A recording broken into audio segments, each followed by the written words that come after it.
it was a big deal for us last year to get in, and then the fact that the film won a prize and we became part of the family in a way, and then we're back again this year with another film, and that's very nice, you know. Yeah. So how'd you come up with this idea? I mean, because is it fair to say it's a sequel to? I mean, it's a continuation. It's an epilog. Epilogue. Okay. So yeah. Is that what you always intended to do, based on that refugee camp story, or? Well, what happened was I had done A World Not Ours, and I was preparing the next film, which was about what happened after A World Not Ours, with Abu Yad and his friends in Greece, in Athens. Mm-hmm. And I had shot some material, and I had followed these guys. I'm still following them. I've been following them for the last 3 years. And so what I decided to do was to put something together, like a 10-minute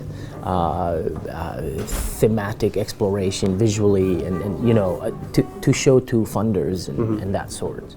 And so we did that to help us raise funds for the next film. And then as we were showing it to people, they were like, well, hang on a minute, this is actually a really strong piece, you know, it's not just a teaser or a trailer or something.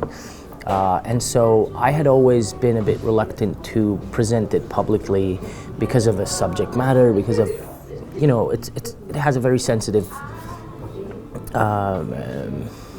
it's very sensitive what Abu Yad talks about in the film. So I approached him and I said, look, would you consider showing this publicly? And would you be able to, like, because it requires a lot of courage, and then it'll be no longer about you, but it's about something bigger and about what is actually happening out there in Greece. And his story is not just his story, but I mean, this is what these guys are, exactly.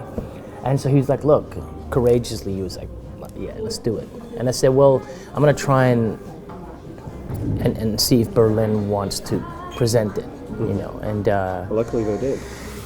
They did. And funny enough, we sent it to quite a few festivals, and they were all like, we want it. And then we were like, well, actually, if Berlin wants to take it, then that's where we want to go, because, you know, it's our home. You have history.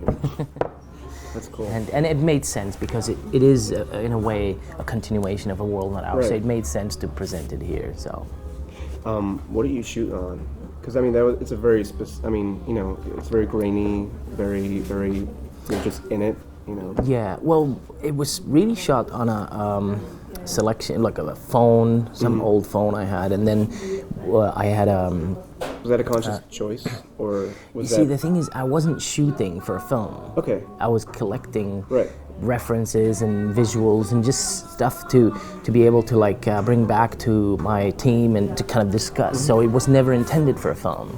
I think it definitely benefits from it, though. Well, absolutely. You know? I think, you know, given the subject matter and all that, it doesn't have to be beautiful, or like there's a sense of beautifying content these days, you know, having these beautiful visuals and all that. And I felt, well, hang on, this is not what we're on about here. And so it was shot on a small Canon stills camera that I bought in 2006, and you can tell there's a pixelation. You know, there's a big red dot in the. Oh yeah, I remember that. I was wondering about that. My colorist, in fact, was like, "Do you want me to remove it?" And I said, "No. You know what? That's the film's beauty mark. You know, just leave it there." And because, you know, there was no. What was the point in trying to, like, let's make it? Sure. It is what it is. You know. So. Yeah. So how'd you come up with that narrative style of, you know, with a phone call? Because I think that's what really hooked us. You know, the footage is on the one hand, I mean, you know, you see all their fates and destinies and everything, but then with the phone call, it makes it very intimate and very eerie in a way. How'd you come up with that? I mean, was that, you know... Well, again, it's all these things happen by chance or mistake or whatever, coincidences. I mean, what I had, that was what I had. You know, I had... so you had that phone call? Or? I had a lot of phone calls because I've been following Abu Yad's story and recording these conversations with him, and so I had that as an audio track, and then I had these as visuals, and so I sat down with the editor and I was like, well, look, let's try and build something out of that structure. So we found the bits that we wanted from the phone conversations. Put them together and found the images that worked and put them with it and built something. And then I worked with the sound designer to kind of bring it all together as a. Yeah. I mean, to me, it's a nightmare. You know, that's what the film is. Yeah. It's my closest friend, childhood friend, who's stuck out there in Greece, and he's going through this experience that, in hearing about it and seeing it, it's a nightmare. And so I wanted the film to feel like a nightmare. So like you're in this, you know, and what is happening, and everything is so dark and closed, and they're having these dialogues, and it's fragmented in that he's now with this friend, and then he's with that friend, and then they're together, and then you know what it's like in dreams where it's like you don't quite know what, and then it all kind of comes together in the sound, and you wake up. It felt very dreamlike, you know, in a bad way. I mean, in nightmarish way, I guess. So that was the sort of the thoughts that went into it when discussing the sound, because the sound was crap. I mean, we were, you know, you can imagine what a small Canon still camera can do with sound. It was really bad, so we had to do a lot of, you know, cleaning up but yeah, I mean, you know. See, I think that's the reason why we took such a liking to it, because it is, you know, found footage. I mean, it's just footage you shot, you know, not randomly, but you were following the guys, not with an intention or making a film per se, but still because the way you edited it, and it is a dreamlike state, you know, it has a very, not cinematic feel, but